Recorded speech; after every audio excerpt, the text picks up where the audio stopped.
இந்த சண்டே கண்டிப்பா எங்கேயாவது வெளியில கூட்டிட்டு போணும்னு சொல்லி பாப்பா முன்னாடி இருந்தே கேட்டுட்டு இருந்தா. எங்க போலான்னு அவளையே கேட்கும்போது, ஏதோ பலூன் மாரி இருக்கும், சர்க்கஸ் மாரி இருக்கும்னு சொல்லிட்டே இருந்தா. அவளுக்கு சரியா சொல்ல தெரியல.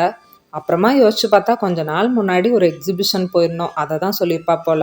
சரி பக்கத்துல எங்கேயாவது எக்ஸிபிஷன் நடக்குதான்னு செக் பண்ணி பார்க்கும்போது, சேம் பிளேஸ்ல அதே எக்ஸிபிஷன் போட்டிருந்தாங்க. ஒரு 4:00 மேல தான் வீட்ல இருந்து கிளம்பியிருந்தோம். 11:00 மேல தான் காலையில சாப்பிட்டோங்கிறனால நல்லா பசி ஆயிடுச்சு. அதனால போற வழியில அப்படியே சாப்பிட்டே கிளம்பியாச்சு.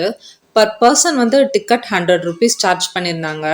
லாஸ்ட் டைம் இதே எக்ஸிபிஷன் தான் போயிருந்தோம். பார்த்ததே பார்க்குற மாரி இருக்கும். கொஞ்சம் போரிங்கா இருக்கும்னு தான் நெனச்சு போனது. ஆனா அப்படிலாம் இல்ல. நெறையவே சேஞ்ச் பண்ணி வச்சிருந்தாங்க. ஃபிஷ்ல நெறைய வெரைட்டிஸ் இருந்தது. அதுக்காகவே ₹100 தாராளமா குடுக்கலாம். வீடியோலயே அட்ரஸ், டைமிங்ஸ்லாம் இருக்கும். பாஸ் பண்ணி பார்த்துக்கோங்க. சப்போஸ் பெங்களூர்ல பக்கத்துல யாராவது இருந்தீங்கன்னா, இத யூஸ் பண்ணிக்கோங்க. 3 to 4 ஹவர்ஸ் நல்ல டைம் பாஸ் ஆகும். கிட்ஸும் சூப்பரா என்ஜாய் பண்ணுவாங்க.